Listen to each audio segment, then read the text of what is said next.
Assalamualaikum warahmatullahi wabarakatuh. Teman-teman, kembali lagi di channel YouTube saya, Khairun Imam. Gimana nih kabar kalian? Semoga kita semua selalu diberi kesehatan, kemudahan, dan juga limpahan rezeki dari Yang Maha Kuasa, teman-teman ya. Nah, di video kali ini kita akan menyaksikan sebuah tayangan yang sangat-sangat menarik, mengejutkan, tapi juga mungkin bisa membuat kita sedikit kecewa sebagai pendukung Presiden ke-7, Bapak Joko Widodo. Karena apa? Rismon Hasyiholan Sianipar bersama dengan kuasa hukumnya, Jahmada Girsang, bertemu dengan tim kuasa hukum dari Bapak Jokowi, yang dimana di situ ada Bang Yakub Hasibuan, ada Bang Rifai, ada Bang Firmanto, dan lain-lain. Tapi yang menjadi concern saya, kira-kira apa hasil dari pertemuan tersebut? Apakah Rismon akhirnya mendapatkan kebebasan, status tersangkanya gugur, atau seperti apa? Nanti kita simak videonya. Karena saya juga punya tayangan yang tidak kalah mengejutkannya, di mana Rocky Gerung, orang yang selama ini sangat keras, sangat nyinyir kepada Presiden ke-7, Bapak Joko Widodo, akhirnya membuat sebuah statement yang menurut saya sih di luar nalar gitu. Dia membandingkan 17 bulan pemerintahan Pak Jokowi dan juga 17 bulan pemerintahan Pak Prabowo. Dan kira-kira seperti apa hasilnya? Nanti kita simak juga videonya. Karena ini ada terobosan baru nih yang sangat luar biasa dari Presiden Prabowo Subianto, bahwa beliau akan mengkaji untuk memotong, memangkas gaji dari DPR dan juga menteri-menterinya. Dan ini saya sangat setuju. Imbas konflik Timur Tengah, teman-teman. Dan terakhir, ada pesan yang sangat tegas, ada semprotan yang sangat keras dari Bapak Irjen Pol Purnawirawan Riki Sitohang kepada Rismon Hasyiholan Sianipar. Tapi sebelum kita mulai videonya, jangan lupa like, subscribe, dan share. Dan tanpa perlu berlama-lama lagi, mari kita mulai videonya berikut ini. Menurut lo nih, 17 bulan pemerintahan Prabowo, kalau dibandingkan dengan 17 bulan pertama pemerintahan Jokowi, mana yang lebih bagus? Jokowi lebih bagus. Dari secara kuantitatif Jokowi lebih bagus tuh. Wow. Ya kan Pak Prabowo tidak mampu memanage kekuasaan yang ada di tangan dia secara maksimal. Padahal legitimasi dia lebih kuat dari Jokowi. Dalam perbandingan itu ya Jokowi. Jadi dengan legitimasi yang rendah itu, ya legitimasi ya bukan elektabilitas ya. Kan masyarakat sipil menganggap bahwa Jokowi legitimasi rendah, tapi karena akal-akalan politik, elektabilitasnya tinggi itu. Akal-akalan politik. Ya, Sebaliknya Pak Prabowo dianggap bahwa legitimasinya kuat. Kenapa? Ya karena kontra dari Jokowi pada waktu itu kan. Ya, selamat sore semua rekan-rekan media yang saya hormati. Sore ini kami bertemu dengan Bang Rismon dan Bang Jahmada Girsang untuk menindaklanjuti pertemuan Bang Rismon dan Bang Jahmada dengan klien kami Pak Jokowi di Solo. Jadi setelah pertemuan mereka, kami berdiskusi dengan Pak Jokowi dan ada pesan dari Pak Jokowi untuk menindaklanjuti pertemuan tersebut. Di mana pada pertemuan tersebut, pada pokoknya ada permaafan di antara kedua belah pihak, dan kemudian dari situ juga ada permintaan untuk dilakukan RJE, di mana kami sebagai kuasa hukum tentunya diminta untuk menindaklanjuti hal tersebut. Dan situ juga ada penjelasan juga dari Bang Rismon yang menyatakan bahwa setelah beliau melakukan pendalaman lebih dalam, ternyata beliau melihat dan menilai bahwa jasa Pak Jokowi itu asli adanya. Oleh karena itu hari ini kami menindaklanjuti pertemuan tersebut dan melakukan beberapa hal administrasi untuk kelengkapan yang akan nanti kami ajukan bersama ke para penyidik di Polda Metro Jaya. Karena kewenangan ini tentunya sudah ada di Polda Metro Jaya sebagai penyidik dalam penyidikan, sehingga nanti kami serahkan kepada penyidik untuk dipertimbangkan. Mungkin sekilas itu hari ini, dan tentunya kami sebagai kuasa hukum dan juga hasil diskusi kami dengan klien kami mengapresiasi tentunya ada perkembangan terbaru ini, di mana tentunya Bang Rismon mengakui ijazah tersebut, dan kemudian kejujuran ini tentunya menjadi langkah yang sangat baik, dan kami lihat ini adalah bentuk juga penegakan hukum untuk mendapatkan keadilan juga.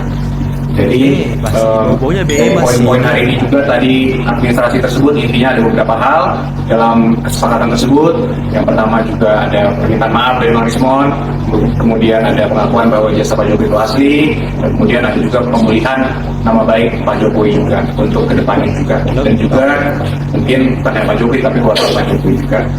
Jadi mungkin kami akan terus berkoordinasi mencoba untuk menginformasikan ini kepada para penyidik, dan nanti apa ada feedback selanjutnya untuk kelengkapan lebih lengkapnya dari para penyidik, tentunya kami akan menaati hal tersebut agar perdamaian ini dapat sesuai dengan seluruh ketentuan yang berlaku.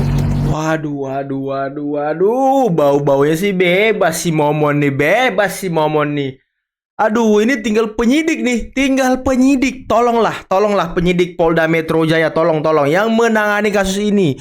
Aduh, udahlah. Biarkan kasus ini sampai pengadilan semuanya. Biarkan Rismon sampai pengadilan. Aduh, ini tadi Bang Yakub udah ngomong, udah minta maaf, ada pemaafan, kemudian ada pemulihan nama baik. Dalam artian Rismon mengakui jasa Pak Jokowi asli. Dan ya dari keterangan Mas Wapres juga ketika bertemu dengan Rismon ya sudah saudara, sudah nggak ada apa-apa lagi. Aduh. Saya sih sepakat ya kalau misalnya Pak Jokowi, Mas Wapres Gibran memaafkan Rismon. Kayak saya sangat sepakat karena Tuhan aja maha pemaaf, teman-teman. Tuhan aja maha pemaaf. Tapi kasus hukumnya biarkan aja dulu berjalan sampai di pengadilan. Biar di pengadilan semua terang benderang. Aduh, kok ya gimana menurut kalian teman-teman? Coba komen di bawah ya. Beda itu kriterianya sudah jelas. Kita masuk kepada yang namanya Rismon nih. Saya kalau melihat Rismon dulu nih kayak gayanya itu seolah-olah paling benar sejagat raya. Betul. Yang apesnya, saya juga orang Medan loh. Tapi nggak gitu-gitu amat gitu loh. Seolah-olah semuanya rata semua gitu loh. Yang Kapolri lah diembat. Yang ini disikat, yang sana disikat, terus dengan gagah beraninya datang ke Mahkamah Konstitusi, terakhirnya menyerah tanpa syarat. Nah ini kan pameo yang sangat jelek. Nah, jadi kalau saya lihat situasional ini menunjukkan bahwa peristiwa ini akan berlanjut ke pengadilan nantinya. Nah makanya sebagai kita tuh orang yang berbudaya, orang yang punya etika sopan santun, lakukanlah langkah-langkahmu yang terukur. Jangan kau mencederai orang lain setelah itu seenak-enaknya kau minta maaf. Sementara peristiwa yang sudah kau lakukan ini sudah merusak tatanan bangsa, sudah merusak pola pemikiran rakyat, sudah merusak pola pemikiran orang-orang tertentu. Betul, Pak. Kalau saya bisa menyimpulkan dengan peristiwa berangkatnya Bang Egy Sujana dengan Damai Haria Lubis, ini muncul kembali, berangkat lagi, ya, yang namanya Rismon, semuanya tertuju kepada Pak Jokowi. Untuk apa? Untuk minta restoratif justice. Berarti kita bisa menganalisis atau menyimpulkan sementara isi yang kau katakan yang namanya Jokowi white paper dan Gibran in game berarti absurd. Kan begitu kira-kira. Betul. Dan lari nanti kepada masyarakat, bagaimana caranya kau menarik yang sudah beredar dari masyarakat dengan gagah beraninya kau membagi-bagikan kepada masyarakat seolah kau paling benar sejagat raya. Tapi namun demikian itu kan hak asasi manusia, silakan saja kau melakukan RG, silakannya kau datengin, ya. Kau sudah merasa bahwa selama 2-3 bulan ini saya merenungi. Kenapa nggak dari dulu kau renungin? Kenapa baru sekarang? Ada apa dengan kamu? Saya kan ngomong apa adanya gitu loh. Ada apa dengan kamu baru sekarang kau mikir? Ini namanya tell me. Tahu tell me ya? Telat mikirnya gitu loh. Mikirnya sudah kok sekarang, kok dari kemarin-kemarin, kok nggak mikir? Kok dapat ilmu dari mana kok nganalisis itu? Padahal sudah ngata-ngatain Kapolri, sudah ngata-ngatain institusi, sudah ngata-ngatain Lapfor, sudah mendatangi salah satu ahli digital forensik Polri sambil nunjuk-nunjuk. Sudah banyak kelakuan-kelakuan negatif yang dilakukan oleh Rismon. Jangan seenaknya saja langsung bebas. Congormu itu kemarin sudah sangat jahat gitu loh. Orang sekali menganalisis, menuangkan dalam buku pertanggungjawabkan sampai titik dalam penghabisan. Karena kau sudah menuangkan buku dan sudah dipublikasikan kepada masyarakat. Bayangkan kalau seandainya kau buat suatu buku panduan hukum, udah ditelan masyarakat isi bukumu ini, atau kau katakan, aduh mohon maaf ya buku saya salah, hancur nggak negara kita? Gitu kira-kira. Ini media kan udah kadung merebak ya soal apa yang dia sudah tulis, kemudian dia mengatakan akan menarik kembali ini. Ini kan konsekuensi yang cukup berat juga ya, karena mungkin saja orang-orang yang tidak tercapai ke media sudah mendapat buku itu. Artinya apa yang dia ucapkan di media bahwa dengan mengatakan mengajukan RJ kemudian menemui Pak Jokowi dan Mas Gibran, nah, artinya di sini tidak seutuhnya nama baik itu dipulihkan. Oh, nggak bisa serta-merta begitu. Ya. Nah, sekarang perlu diketahui oleh media dan seluruh rakyat Indonesia bahwa dengan peristiwa ini bukan berarti secara otomatis menggugurkan peristiwa pidana itu. Ya. Karena peristiwa pidana itu sudah terjadi. Justru makin menguatkan penetapan daripada penerapan pasal itu semakin kuat pencemaran nama baik itu sah. Kenapa? Kau sudah memberikan keterangan palsu yang kau tuangkan dalam buku. Iya. Berarti nggak benar bukumu. Berarti kau memberikan keterangan speak kepada masyarakat hal-hal yang kau tidak mengetahui secara mendalam. Terus dapat kau kaji dari mana tuh ilmu? Analisismu di mana? Yang apesnya lagi yang tiga orang ini kan 3 orang tadi nih. Iya, 3 orang. No, dengan gagah beraninya kami akan berjuang. Ini buku kita. Lihat, kita akan uji kebenaran tentang penegakan hukum, tentang analisis, tentang keberadaan Pak Jokowi. Iya. Itu kan gagah berani dulu tuh. Iya. Sampai berapi-api, saya pernah mengingatkan lo dulu. Iya. Kau kok nggak ada sopan santunmu. Iya. Mulutmu nggak berapi-api, nggak jelas. Saya juga orang Medan loh. Tapi nggak gitu-gitu amat ngomongnya gitu loh. Nah, nyatanya sekarang coba. Iya. Kan malu sendiri nih. Iya. Ya. Mukamu kemana melakukan ini? Saya siap untuk dihujat oleh masyarakat. Yang kalau selalu ngomong pasti dihujat. Iya. Bukan siap lagi, dari dulu kita dihujat ya. Dari dulu sudah menerima dihujat, hujat. sekarang lebih parah. Hanya untuk nggak di ngomong aja. Oh, kau dapat ilmunya di mana? Maka saya bilang ditelan Danau Toba dia. Ditelan Danau Toba. Saya yakin bahwa FIFA itu akan mengajukan restoratif justice dalam waktu-waktu ke depan. Wow, FIFA akan melakukan restoratif justice dalam waktu-waktu ke depan. Ini sekarang nih teman-teman ya, sudah banyak orang yang melakukan analisis bahwa si Tipa ini diduga akan mengajukan restoratif justice juga kepada Pak Jokowi. Waduh, bener juga kata Gus Nur ya kan? Gus Nur, Suginur. Ya sekalian aja Roy Suryo, Tifa, Sowan ngadep ke Pak Jokowi. Atau sekalian aja semua orang pembenci Jokowi sekarang ini ngadep ke Pak Jokowi. Ya ada benernya juga. Ya sekalian aja kalian gabung ke Pak Jokowi ya kan? Ngapain setengah-setengah gitu? Nah teman-teman, apa yang dinyatakan FIFA dengan mengajak ini perang rakyat semesta, ini perang seluruh rakyat Indonesia, maka saya ingin katakan ini adalah akumulasi yang semakin kita ingin buktikan bahwa FIFA ini sedang berhalusinasi, termasuk ya titik paling krusial untuk kita membincang mengapa saya yakin bahwa FIFA itu akan mengajukan restoratif justice dalam waktu-waktu ke depan. Itu karena ya ia patut diduga melakukan pembohongan publik dan ia sampaikan itu di mana? Ia sampaikan itu di forum yang namanya ya sidang citizen lawsuit di Pengadilan Negeri Surakarta pada beberapa waktu yang lalu. Nah, apa yang saya sudah pernah katakan dalam beberapa postingan video saya katakan di sana bahwa FIFA patut diduga melakukan ya pembohongan di bawah sumpah, menyampaikan berita bohong di bawah sumpah. Dan Anda tahu konsekuensi pernyataan bohong di bawah sumpah itu adalah itu ya, kesaksian itu akan berbalik kepadanya, tuntutan itu akan berbalik kepada yang memberi kesaksian tidak benar. Karena kesaksian di bawah sumpah yang bohong ternyata itu ya sekali lagi adalah sebuah pernyataan yang ingin ya mencari keuntungan dengan merugikan orang lain, dan dalam hal ini yang dirugikan tentu Pak Jokowi, dan ternyata terbukti dan patut diduga itu salah besar, salah kaprah, hanya ingin menebar ya pernyataan-pernyataan kosong dan penuh kebencian terhadap pihak lain. Apa saja misalnya ketika ia katakan bahwa ia tidak perlu lagi menulis Scopus ya di UI, di Universitas Pajajaran tidak ada kewajiban menulis Scopus, padahal ia katakan ia sedang menyelesaikan doktor di 2 tempat ini. Nah, kalau Anda masih menemukan ya video-video lawas, Tifa pernah diwawancarai dan menyatakan statement bahwa ia sedang menyelesaikan 2 doktor, 1 di dalam negeri dan 1 di luar negeri.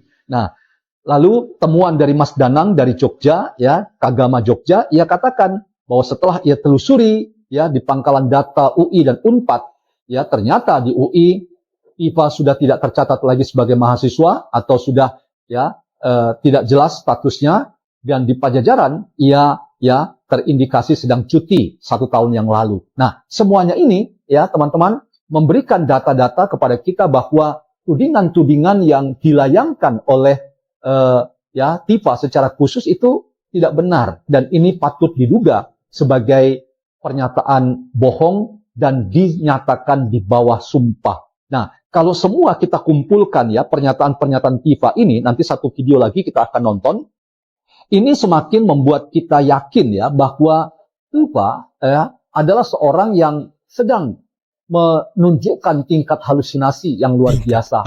Bahkan ia tak main-main, yang menyebut bahwa penelitiannya di UI atau Unpad itu mengintegrasikan ilmu-ilmu, ya, neuroscience dengan ilmu politik, dan hasilnya adalah neuropolitika. Kemarin kan Rismon ke sana. 2 hari sebelumnya saya bisa ketemu dengan Pak Jokowi. Oke, nggak ngajak-ngajak. Masalahnya, saya lihat fotonya. Kenapa? Nggak ngajak-ngajak kita. Nanti kita saya lihat fotonya. Iya. Wah, nanti kita ajak. Solo ini Bapak. Iya, Solo. Jadi waktu itu sempat saya tanyakan, Pak, bagaimana dengan Rismon? Karena saya dengar akan ada RJ, Restoratif Justice. Bapak bilang, menurut Pak Suhadi bagaimana? Sulit, Pak. Wah, itu kan hukum. Saya sebagai seorang warga negara, saya harus punya jiwa kenegarawanan. Itu yang disampaikan oleh Pak Jokowi. Oke. Jadi kalau dia minta maaf, saya harus Maafkan. terbuka untuk memberikan maaf ke dia. Gitu. Cuma dia bilang berkaitan dengan masalah yang 2 itu tidak. Karena saya juga memerlukan media dalam kasus ini. Jadi nggak bisa hanya Rismon kemudian selesai, ya, SP3 atas dasar RJ, terus kemudian perkara ini menjadi stuck. Tidak. Perkara ini harus berlanjut. Perkara ini harus bergulir sampai ke tingkat pengadilan. Karena itu adalah media saya untuk saya menceritakan dan menunjukkan, baik itu ijazah SD, ya, ini pengakuan beliau loh, ya, maupun ijazah SMP, maupun ijazah SMA dan perguruan tinggi. Dalam hal ini S1-nya UGM. Itu yang disampaikan oleh beliau. Ya, supaya juga masyarakat tahu bahwa semua ijazah saya ini bisa dipertanggungjawabkan dan benar menurut keadaan-keadaan yang memang terjadi dalam perolehan ijazah itu. Secara akademis, ya. Ya. Itu yang disampaikan. Berarti Pak Jokowi mau mengatakan Rismon ini kloter terakhir. Kan masih ada 3 orang lagi. Di klaster pertama itu kan ada 3 orang lagi. Dan saya belum lama ini dengar juga nih isu-isunya, yang 1 orang nih udah lagi merapat ke seseorang. Kurnia. Saya nggak perlu sebutkan namanya, ya, karena ini masih rahasia ini. Kalau dari dan barangkali bukan hanya 1, barangkali dua menjadi 1, 3 jumlahnya, barangkali akan diperlakukan yang sama.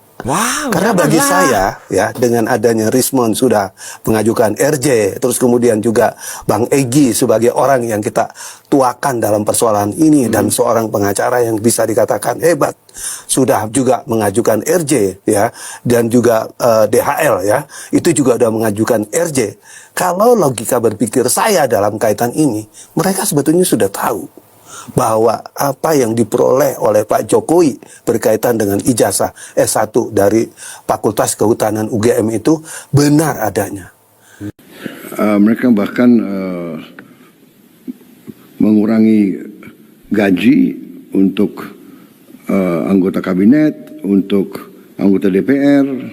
Ya, kita tidak bisa menganggap bahwa apapun terjadi kita aman, ya, kita bersyukur kita aman. Tapi kita tidak ada upaya untuk mengurangi konsumsi BBM kita. Banyak negara sudah melakukan langkah-langkah.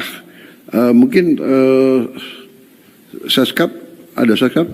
Oh, ada slide untuk memberitahu berapa langkah. Ini langkah Pakistan, ya. Ini hanya sebagai perbandingan. Jadi mereka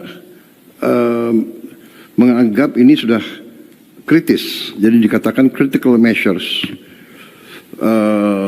Seolah bahwa ini bagi mereka seperti kita dulu waktu COVID.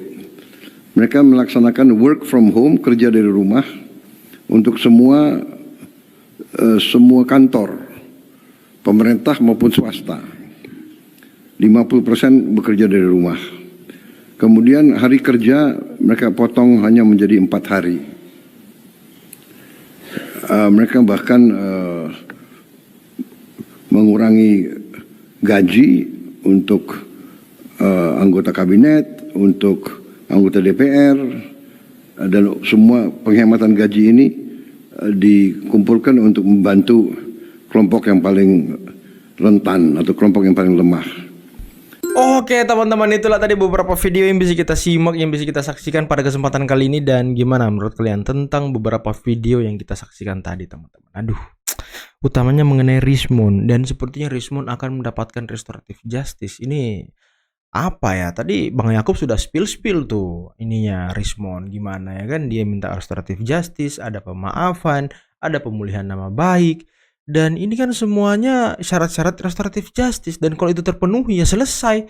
Ya mungkin ada satu hal yang memberatkan Rismond untuk restoratif justice, yakni ancaman hukuman di atas 5 tahun. Dan ancaman Rismond kan 12 tahun teman-teman. Waduh. Gimana ini? Saya pikir ya kasus ini harus sampai pengadilan lah. Harus sampai pengadilan. Saya mau lihat Rismond menjadi saksi ataupun menjadi tersangka di sidang.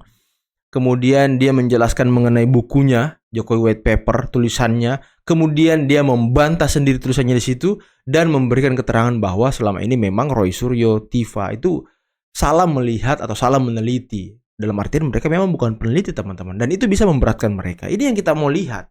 Aduh gimana ya, sebenarnya memang sangat kecewa sih. Saya juga sangat kecewa kalau memang akhirnya Rismond itu mendapatkan restoratif justice. Tapi ya mau gimana lagi teman-teman. Ini kan mungkin Pak Jokowi punya pembacaan yang lain, punya strategi lain.